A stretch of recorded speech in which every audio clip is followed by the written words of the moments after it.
Let's see what's going on at the sanctuary. It's around 12:30.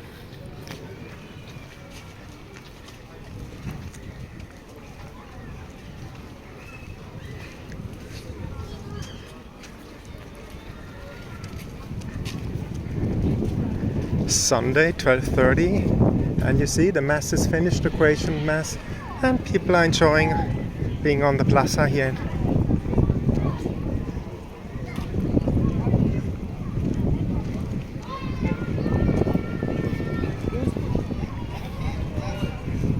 As it's a cool breeze, not too hot.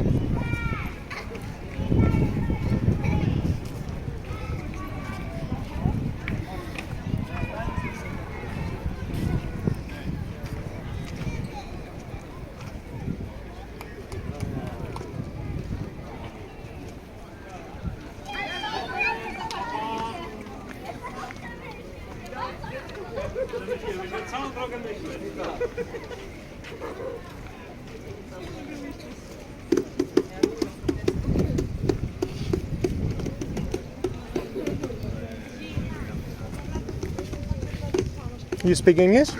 Yeah, Polish. Polish? But a little English? You want to give a little interview? English. Yeah? Auf Auf Deutsch? Auf Deutsch? Besser. Good. So we do a little interview in German.